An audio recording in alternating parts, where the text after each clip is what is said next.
So, do you remember the first time that you tried to write a book proposal, and what did you learn from that experience? I was so lucky that I got to work with an agent to write my book proposal because I signed with a wonderful agent who I've been working with now for 10 years. And she said, Great, now write a book proposal. Because I had shared with her just an idea and some pages.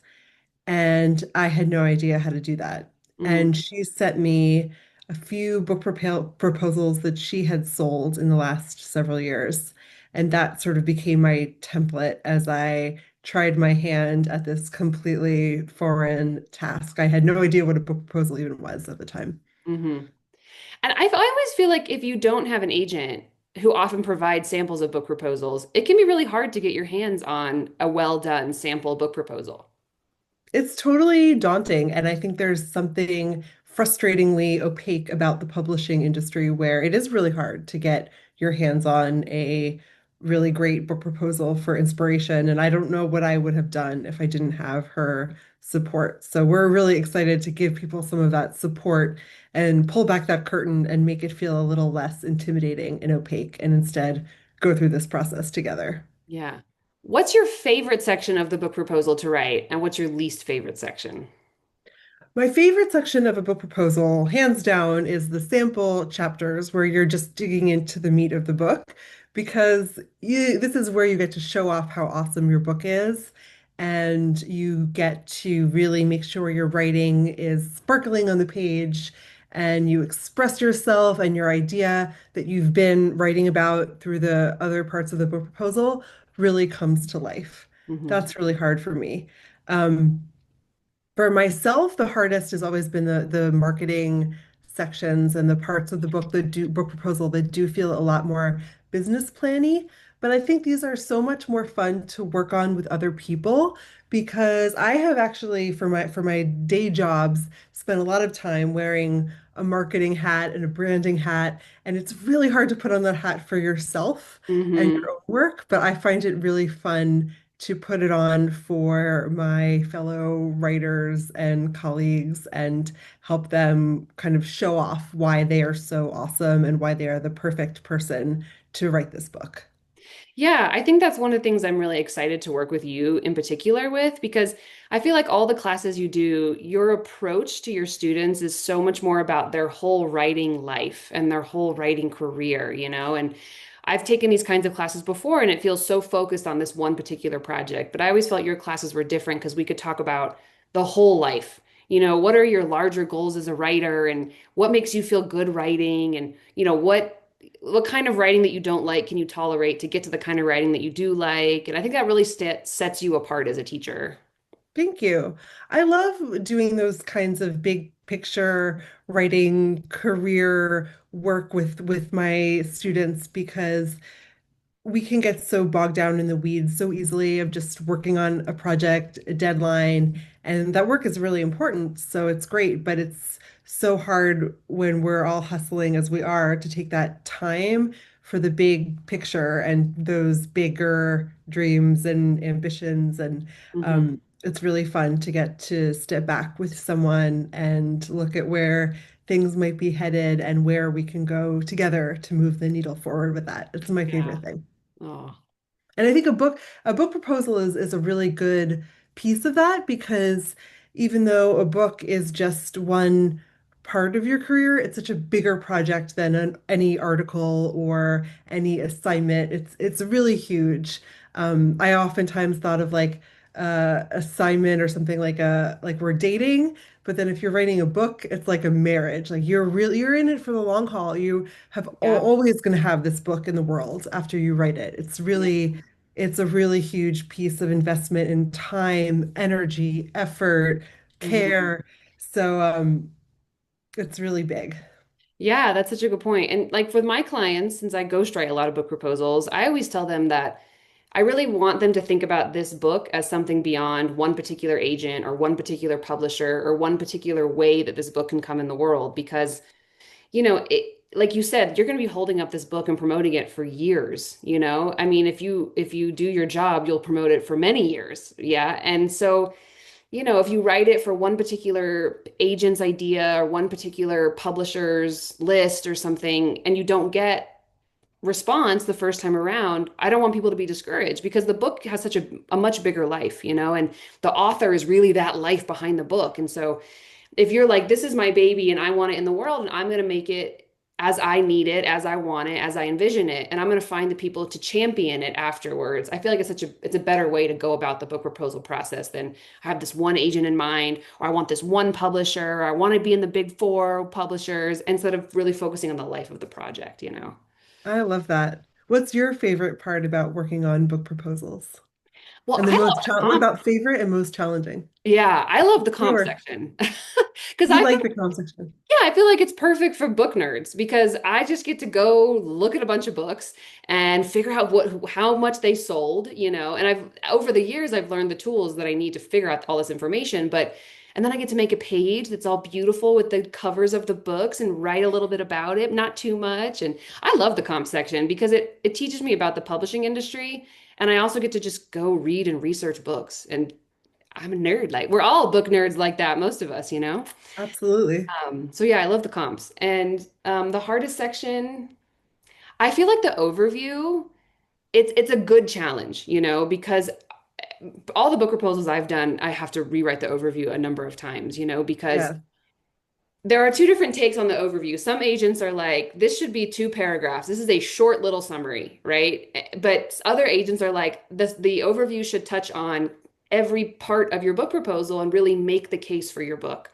And I want it to be contextualized in the broader market, and I want to get a sample of your voice. I want it to be really compelling and interesting. I want to know a little bit about the author. I want to hear about one or two comps and how you're in conversation with other books that were recently published. So there's a lot of pieces that go into the overview. And agents tend to flip around in book proposals and read them in different orders, which is why the table of contents is so important. But the overview is generally the first thing that's looked at. So the overview is like a good challenge, and you're probably going to return to it multiple times, right? I had so much trouble. You're reminding me how many times I had to keep for my two book proposals, both of those overviews. Like Really, you said, my agent was like, we really have to get this right because I do think it has that pressure to encapsulate so much about the book in such a short amount of time. And I do remember going back again and again and again to that right? overview and Yeah. like, trying to get it just right. So you're right, it can be a little bit sticky and tricky And in the that. benefit of it is as you're working out the overview, you're also working out your project. You're working out the outlines of your book. You're working out, who am I inspired by? Who am I to write this book? I mean, it's such a good challenge because a lot of writers, tell me what you think, but a lot of writers really get, especially like older established writers who have more established careers, they get cranky about book proposals. I can't tell you how many conversations I've had about writers who are like, these book proposals, I don't want to do it. And I understand that, but I've always found it a really worthwhile exercise because you can have an idea for the book, but if you don't know who else is published in that category or that genre, if you don't know what the sales are like, if you can't really clearly identify your point of differentiation, that Chihuahua doesn't cooperate. If you can't articulate your point of differentiation, you know, your project isn't fully baked yet.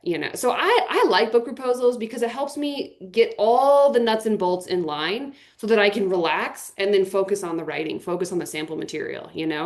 And I think because I'm a ghostwriter and I help a lot of people who want books, I help them figure out their book proposals and their projects. That's my value. That's what I really bring. I sort of trust my clients to have the sample writing under control. Like you're a writer, like I trust you to be able to write, but let me help you figure out who your book ambassadors are, who's going to help you market the book. Let me identify comps that are not too best-selling, but have done well and are recognizable by an agent that support your project, but don't directly compete with it necessarily. I like that dance a lot. I love that. And I think, yeah, that's like a sort of metaphor, right, for the whole thing. It's like the whole exercise is kind of in getting yourself that clarity first, and then you can share it with all the important parties, and you Right. really have it like down to a that gem of like you've polished it, it's shining. Yeah.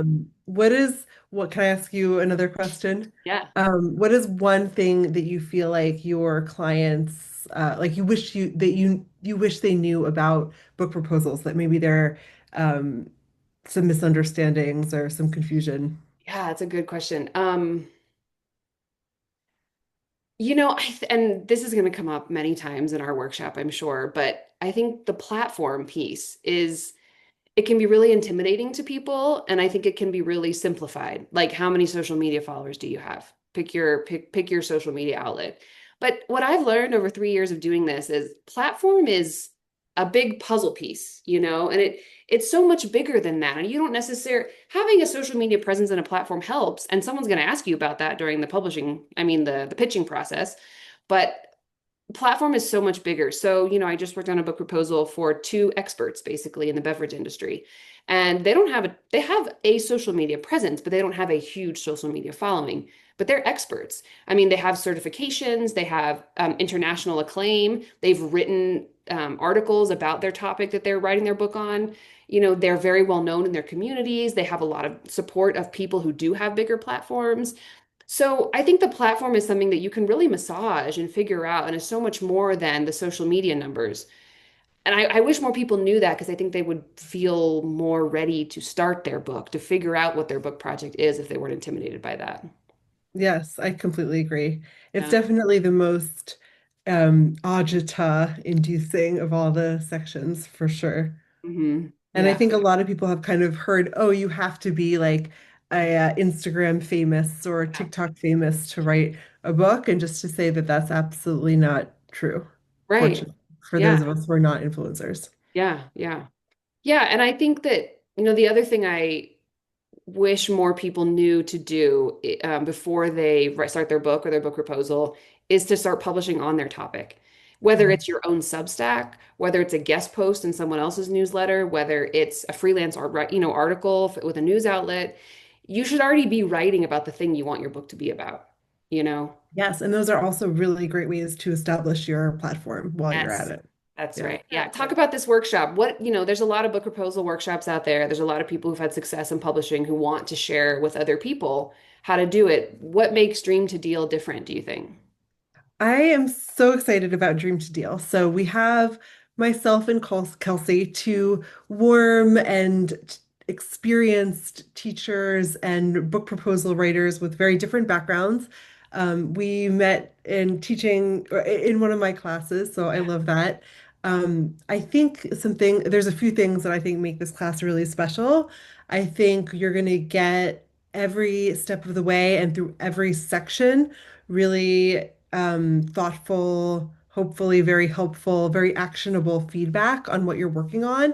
So you're going to write your book proposal with us in this class and come up with something that you're really proud of at the end, that's polished, that's ready to go into the world. And you're going to get to share this with agents in the class, which I think is really special. We have two incredible guest agents, and we also have some other insider voices who are going to just shine a light on the industry. And we've chosen people who are brilliant and also very generous with their time and knowledge. So we have Vivian Lee, an incredible editor from Little Brown, who's just awesome. We have Hannah Sellinger, a friend of mine who is still on book tour for Cellar Rat, and she has a novel coming out soon. So she's really prolific and She really sold two has books in 1 year, right? she sold two books in 1 year, and she has more things in the works, I'm sure. I don't know exactly what yet, but and then Rita Rosencrantz and Sally Eckes, two wonderful agents. So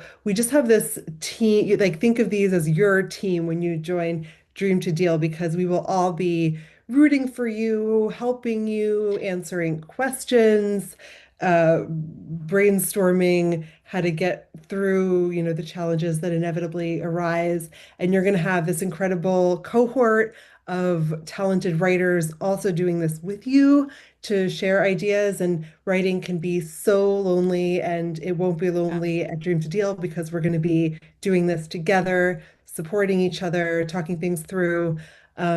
It's going to be really fun, really fruitful, and That's what I'm looking exactly. forward to I it. want to have fun in every class. I was a teacher for 15 years and I taught in all kinds of English departments and creative writing programs. And I love to do giveaways. I love to get a book I think my students will love and do a raffle for them. I want to have lots of robust conversations in our Facebook group. And I think what's really unique about your classes that I really want to continue in this is the community that really builds after. I think I was in one of your classes 2 or 3 years ago, and I still talk to some of the people I met in that class. We do every month or two, we meet up, and one of them is a cookbook translator, one of them is a freelance writer, and I'm a ghostwriter. And we all come together and chat. And I met them in these classes, and that is the best part, you know. And then some people get book deals out of these book proposal workshops. You get to celebrate with them, learn about their process. So for me, I'm really excited for the community and to like, I want to have fun because book proposals are work, and I want to have fun while we're working. Absolutely. Yeah, we wouldn't be here if we couldn't find the fun in it, I think. So, yeah. I can't wait to do this with you. Thank you. Same.